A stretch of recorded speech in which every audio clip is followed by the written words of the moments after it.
This is a project that I'd been wanting to do for a while because, to my surprise, I don't know if it will surprise you, there's very little research has been undertaken on the women's liberation movement in Britain, actually, as a whole. And then when it comes to Wales, actually, apart from, there's a nice chapter in the end of a lovely book that some of you might know of, Deirdre Beddow, who was a historian here at a former University of Glamorgan, and was emeritus professor then for a long time. Her book, Out of the Shadows, A History of Women in Wales in the 20th Century, that some of you might know of, and there was a chapter at the end of that sort of went over quite a lot of ground. And I mean, she said herself, but you know, this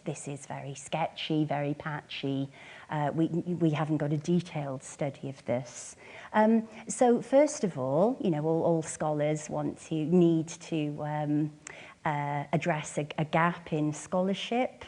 So that was my first intention. And when I'm talking about archives here, I mean stacks of boxes with all sorts of stuff in them, much of which hasn't been looked at since they were deposited, much of which had been languishing in somebody's attic or drawer for decades. You know, has only ended up in an archive that I can go to and look at because of the innovation and efforts of Women's Archive Wales, actually. But one of the things in the archive is, in these boxes, is there are newsletters. And now, these are ephemera, of course. You know, they weren't intended to have lasted until now. They were produced for a very particular purpose. And you can see, of course, by the quality there of the photographs that I've taken, that, you know, these are tatty, very DIY, they're hand-drawn, very obviously. That's one of the wonderful things about them. They are, you know, they haven't all survived, but as I think you can see just by looking at it, it's an absolute joy and gives us a real insight into what these groups that formed, perhaps I need to say, the women's liberation movement, never a card-carrying, officially subscribed organisation, but a loose network, often of overlapping groups and networks of women. It gives us a wonderful insight that we wouldn't otherwise have. So, for example, Women Come Together, that's Swansea Women's Liberation Group, a newsletter from 1974 there. On the other side of the screen, you can see that's from November 1982 there. You Need Cardiff Women's, it's Cardiff Women's Action Group produced that. That logo in the middle isn't actually an original, but you see that crop up a lot as well, a sort of photocopy of it in lots of the materials as well. That's actually a logo and a slogan from a New York feminist theatre company. I am a woman giving birth to myself, but that you see that quite a lot. Often humorous, often angry, and that there's a certain, you know, angry humour is often very powerful indeed, isn't it?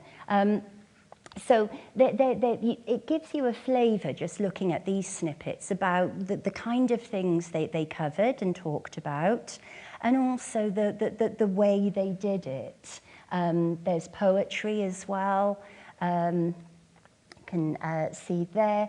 They advertise events and meetings, etc. So it's a treasure trove.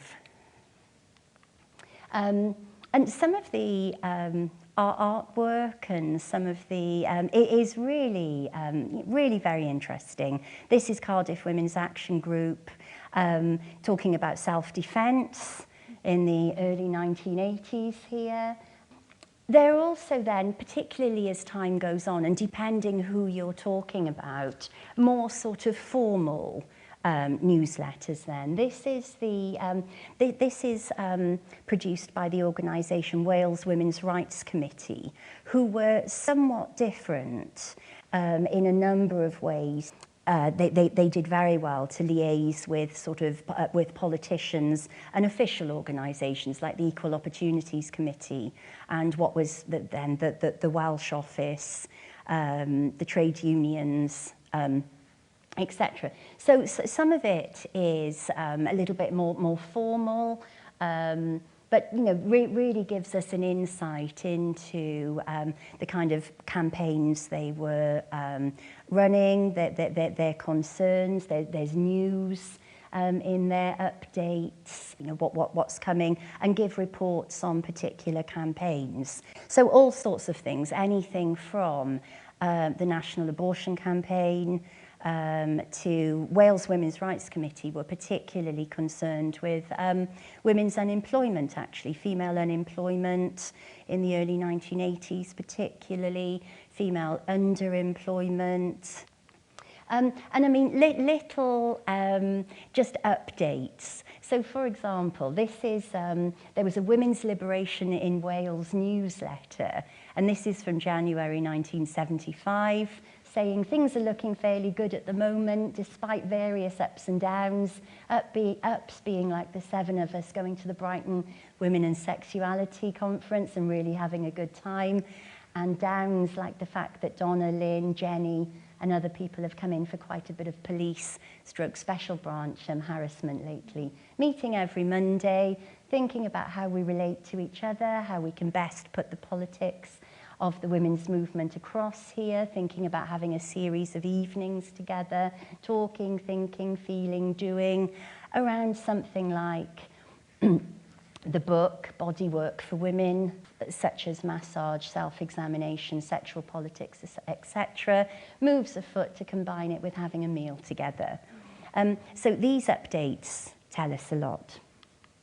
And just, like I say, just having a quick look at the programme of events. This is the Swansea group, and this is their spring-summer programme for 1974. And you can see they're talking about childhood, schooling and education, women, trade unions and industry, local elections, forthcoming local elections, and the dilemma of often it's to do with whether to back that Labour candidate, but who nevertheless isn't supportive about various issues, contraception and abortion, devolution, actually, a talk on devolution in 1974, housework, women in Algeria and the NHS. So again, that gives us a real flavour of their campaigns. You also, I'll run through quickly just to give you a flavour and then come to the point about what I think we can do with this.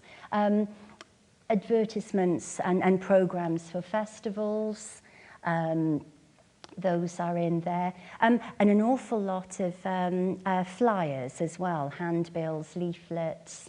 Here we can see this is advertising to events, flyers, given out at demonstrations or on marches or outside Cardiff Market, things like that. That was a particularly important march as well, the March Against Women's Unemployment in 1982.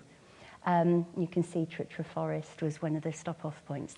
The other thing in there, there's snippets of newspaper reportage as well. I love that photograph because these groups are always being criticised as, bra-burning feminists, and that's Gertrude Tuck and Stella Garrett-Jones there at the train station about to take a letter to Downing Street, and were always quite bemused to hear themselves described in that way. You can see they're in their 70s and 80s respectively. Okay, so that's another thing in the archive, lots of newspaper reportage. including sort of alternative newspapers like the Swansea Second Post, for example, there. That's a really important, well, what I think will be a very fruitful source as well. For a while, a journal called Rhyddhad, a paper for women in Wales, and it was a feminist newspaper, was produced. So I haven't got into that yet, but that's on my list. Photographs, their own photographs, so slightly different to the newspaper coverage in some ways. That's Welsh Women's Rights Committee, and she's actually chained herself there, in case you wonder what she's doing, to a kitchen sink and dragged it around Cardiff. The idea being that lots of the cutbacks in nursery provision, etc., were in fact forcing a lot of women workers back to the kitchen sink, they argued. So why, I'll come to the point then. So what? I mean, clearly it's of interest to those interested in the women's liberation movement. What I'm thinking about this material, I mean, there's a lot of written material, of course, you know, minutes, notes, letters, correspondence, you know, that I need to go through, of course, tons of it. But what I'm thinking particularly today is that there's visual culture here, that at the moment is in a very tatty form and is in boxes in archives, that really I would like to be able to make available to the wider public, partially, you know, not least for scholars who can draw on it in the future. So perhaps something like you know, getting some money, bidding for some money so that they can be tidied up and photographed properly, and then perhaps put somewhere like a repository like People's Collection Wales. But I also think that those would also make some of that, or you know, these are just tiny examples. There's a lot more. Would also make a nice exhibition, a travelling exhibition, whether hard copy or digital, that could really draw people in, particular constituents. And when I say that, I think I mean younger people who perhaps are already interested in the current feminist movement, present day, who would like to know more of the history, and particularly because, well, various people, but particularly because there's a particular and peculiar, in the proper sense of the word, story in Wales. So there's a sort of small nation, sort of particular story in Wales that isn't exactly the same as it went in England. Or Scotland, for example. There's also an opportunity, if we're quick, to use the visual material to put on events, maybe at Cardiff, maybe at Swansea, maybe, it's not only Cardiff and Swansea, but that's where I've looked at so far. Those are the two big ones. That could actually bring in people who were active in the movement, even if very tangentially. I'm standing on the sort of shoulders of others here, as we very often are, aren't we? This got started in the late 1990s. It feels almost incumbent on me to continue it. And I do think in a number of ways, and this is the first thing that springs to mind, that this can have a wider impact beyond the academy.